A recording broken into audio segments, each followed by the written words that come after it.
From the Katha branch of the Vedas, Katha Upanishad, Book 1. May He protect us both. May He take pleasure in us both. May we show courage together. May spiritual knowledge shine before us. May we never hate one another. May peace and peace and peace be everywhere. Vajashravas, wanting heaven, gave away all his property. He had a son by name Nachiketas.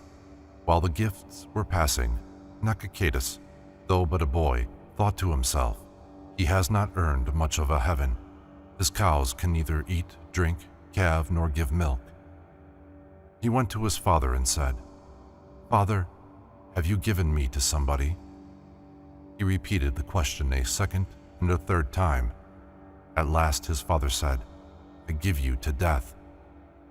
Nachiketas thought, "Whether I die now or later matters little, but what I would like to know is what happens if death gets me now."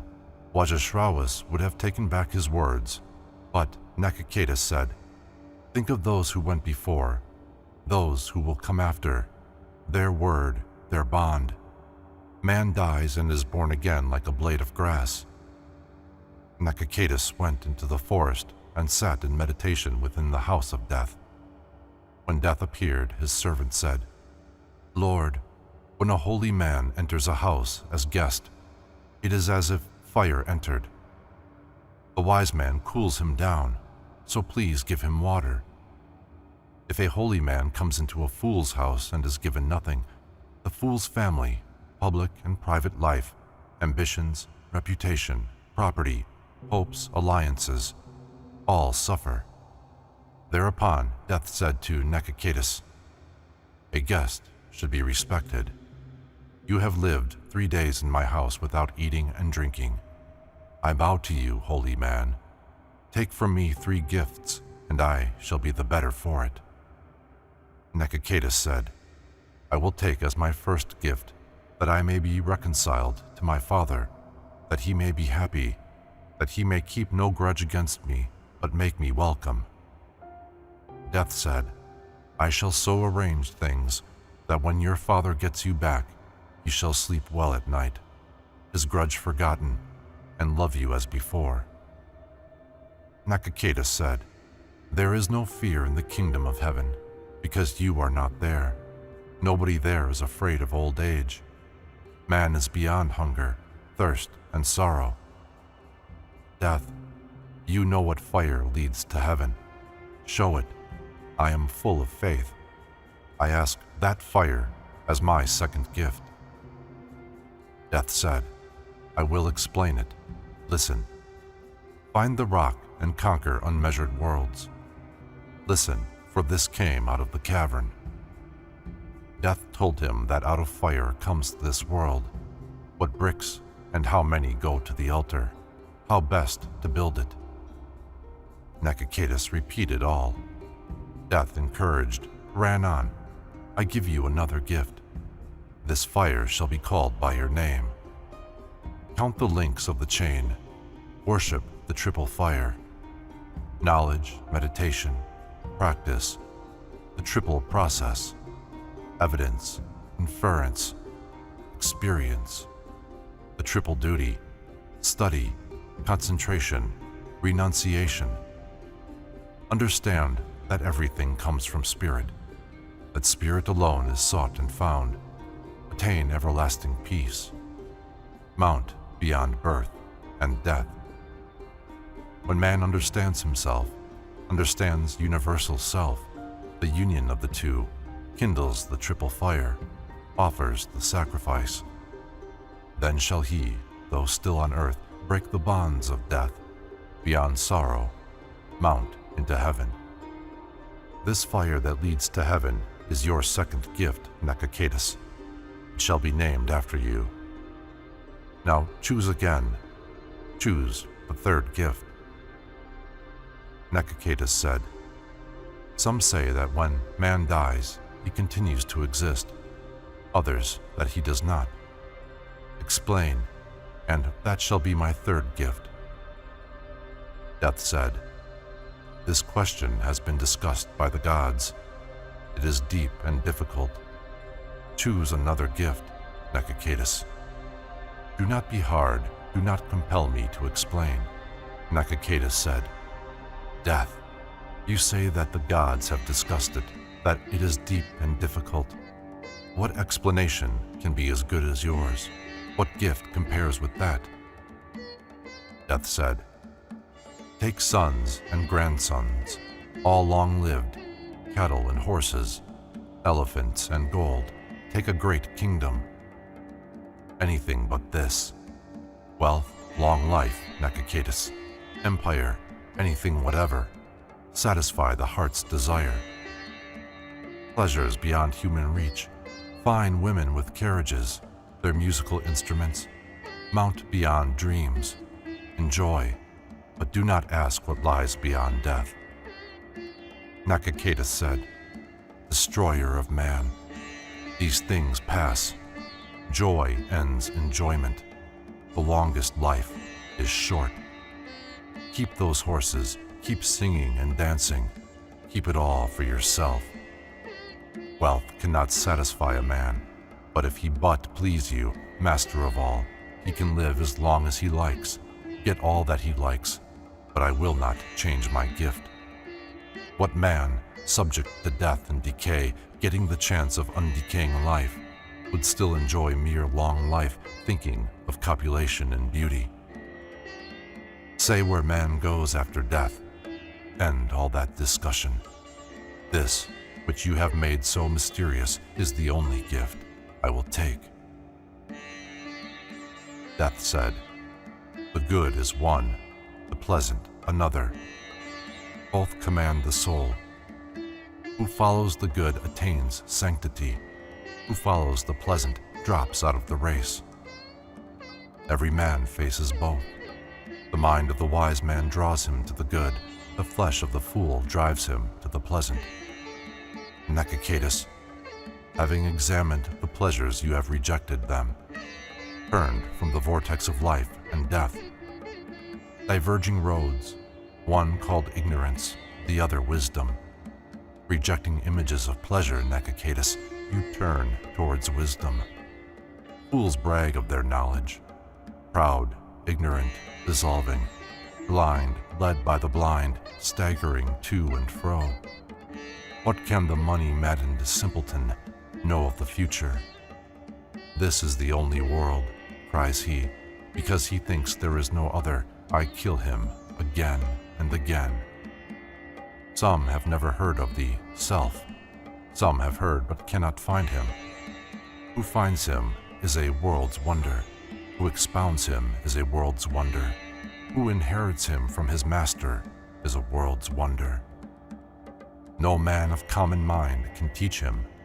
Such men dispute one against another. Because the self is a fine substance, he slips from the mind and deludes imagination. Beloved, logic brings no man to the self. Yet when a wise man shows him, he is found. Your longing eyes are turned towards reality. Would that I had always such a pupil. Because man cannot find the eternal through passing pleasure, I have sought the fire in these pleasures, and, worshipping that alone, found the eternal. Nachiketas, the fulfillment of all desire, the conquest of the world, freedom from fear, unlimited pleasure, magical power, all were yours, but you renounced them all, brave and wise man. The wise, meditating on God, concentrating their thought, discovering in the mouth of the cavern, deeper in the cavern, that self, that ancient self, difficult to imagine, more difficult to understand, pass beyond joy and sorrow. The man that, hearing from the teacher and comprehending, distinguishes nature from the self, goes to the source. That man attains joy, lives forever in that joy. I think, Nachiketas, your gates of joy stand open. Nachiketas asked, What lies beyond right and wrong, beyond cause and effect, beyond past and future. Death said, "The word the Vedas extol, austerities proclaim, sanctities approach. That word is Om. That word is eternal spirit, eternal distance. Who knows it attains to his desire. That word is the ultimate foundation. Who finds it is adored among the saints.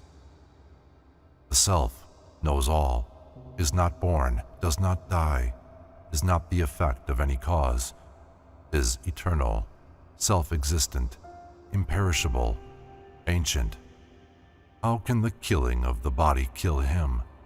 He who thinks that he kills, he who thinks that he is killed, is ignorant. He does not kill, nor is he killed. The self is lesser than the least, greater than the greatest. He lives in all hearts. When senses are at rest, free from desire, man finds him and mounts beyond sorrow. Though sitting, he travels. Though sleeping, is everywhere. Who but I, death, can understand that God is beyond joy and sorrow? Who knows the self, bodiless among the embodied, unchanging among the changing, prevalent everywhere, goes beyond sorrow. The self is not known through discourse, splitting of hairs, learning however great. He comes to the man he loves, takes that man's body for his own. The wicked man is restless, without concentration, without peace. How can he find him, whatever his learning? He has made mere preachers and soldiers his food, death its condiment. How can a common man find him? The individual self and the universal self, living in the heart like shade and light, though beyond enjoyment, enjoy the result of action. All say this, all who know spirit, whether householder or ascetic. Man can kindle that fire, that spirit, a bridge for all who sacrifice, a guide for all who pass beyond fear. Self rides in the chariot of the body, intellect, the firm-footed charioteer, discursive, mind the reins. Senses are the horses, objects of desire the roads. When self is joined to body, mind, sense, none but he enjoys. When a man lacks steadiness, unable to control his mind, his senses are unmanageable horses. But if he control his mind, a steady man, they are manageable horses. The impure, self-willed, unsteady man misses the goal and is born again and again. The self-controlled, steady, pure man goes to that goal from which he never returns. He who calls intellect to manage the reins of his mind reaches the end of his journey, finds there all-pervading spirit. Above the senses are the objects of desire, above the objects of desire mind, above the mind intellect, above the intellect manifest nature, above manifest nature the unmanifest seed, above the unmanifest seed, God. God is the goal, beyond him nothing. God does not proclaim himself, he is everybody's secret, but the intellect of the sage has found him. The wise man would lose his speech and mind in the intellect, intellect in nature, nature in God, and so find peace. Get up, stir yourself, learn wisdom at the master's feet. A hard path, the sages say, the sharp edge of a razor. He who knows the soundless, odorless, tasteless, intangible, formless, deathless, supernatural, undecaying, beginningless, endless, unchangeable reality springs out of the mouth of death. Those who hear and repeat correctly this ancient dialogue between death and Nachiketas are approved by holy men. He who sings this great mystery at the anniversary of his fathers to a rightly chosen company finds good luck, good luck beyond measure. Book 2. Death said, God made sense turn outward.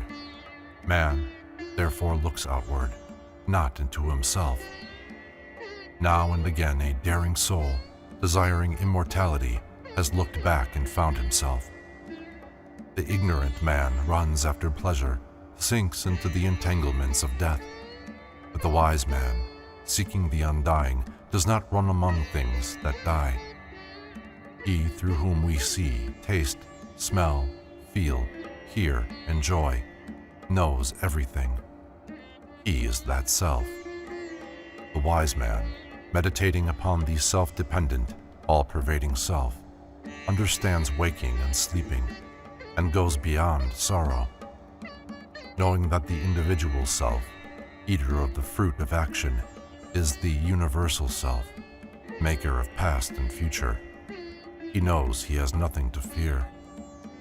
He knows that he himself, born in the beginning out of meditation, before water was created, enters every heart and lives there among the elements. That boundless power, source of every power, manifesting itself as life, entering every heart, living there among the elements, that is self. The fire hidden in the fire stick like a child in the womb, worshipped with offerings. That fire is self. He who makes the sunrise and set, to whom all powers do homage, he that has no master, that is self. That which is here is hereafter, hereafter is here. He who thinks otherwise wanders from death to death. Tell the mind that there is but one. He who divides the one wanders from death to death. When that person in the heart, no bigger than a thumb, is known as maker of past and future, what more is there to fear? That is self. That person, no bigger than a thumb, burning like flame without smoke, maker of past and future, the same today and tomorrow, that is self. As rain upon a mountain ridge runs down the slope, the man that has seen the shapes of self runs after them everywhere. The self of the wise man remains pure, pure water, Nachiketas, poured into pure water. Who meditates on self-existent, pure intelligence, ruler of the body, the city of 11 gates, grieves no more, is free, forever free.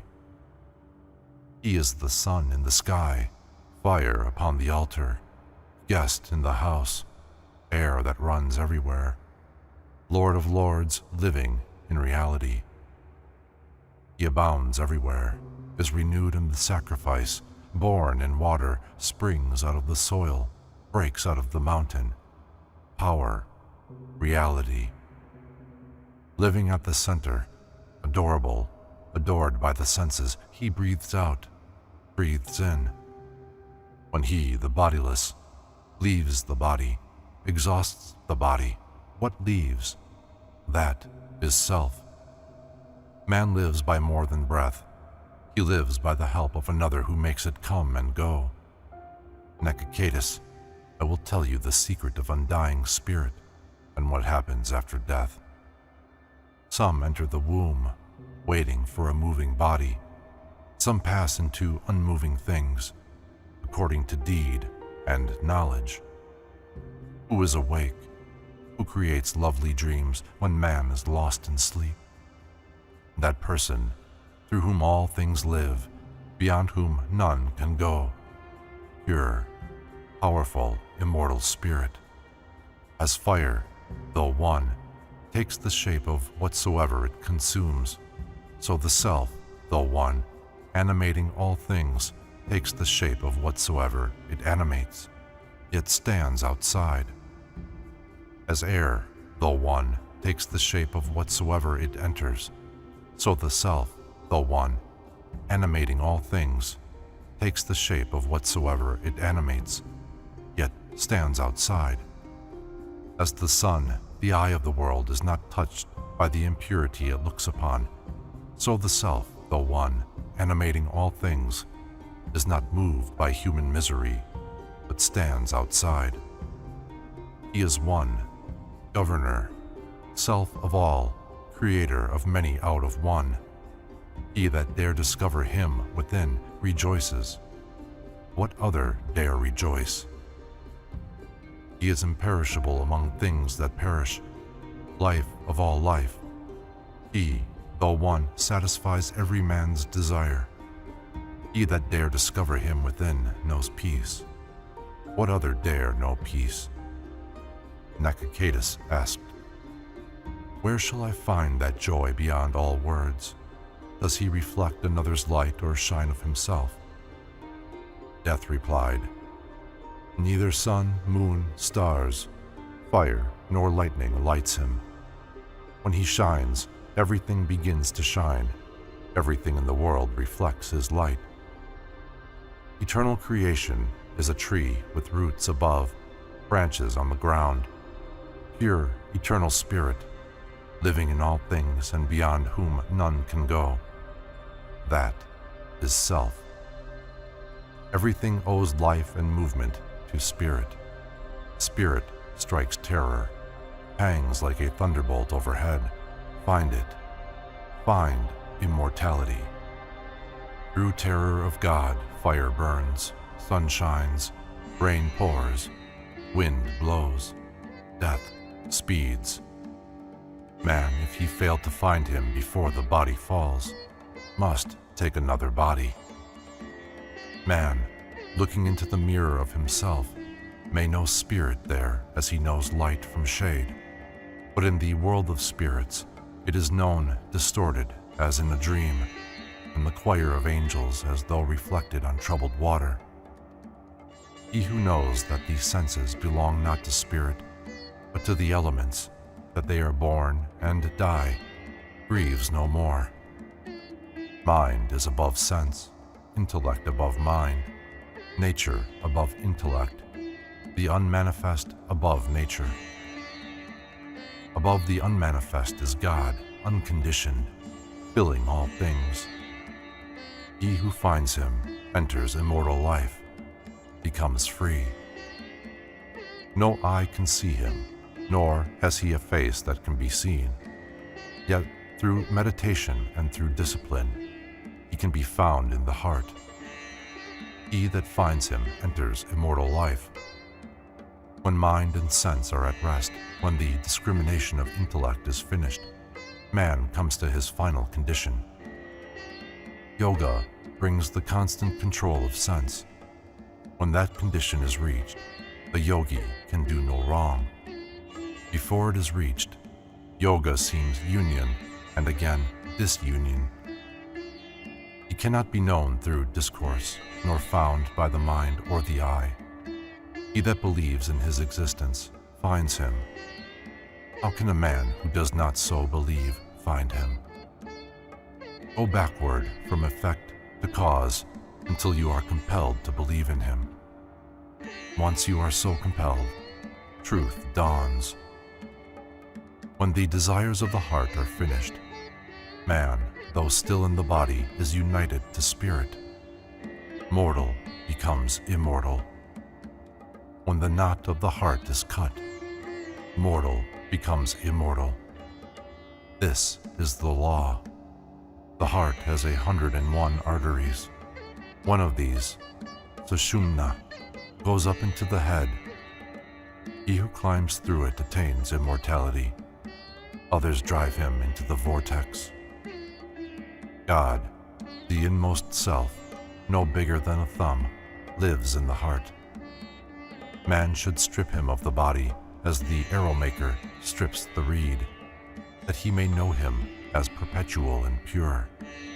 What can he be but perpetual and pure? Then Nachiketas, having learnt from death this knowledge, learnt the method of meditation, rose above desire and death, found God. Who does the like finds him.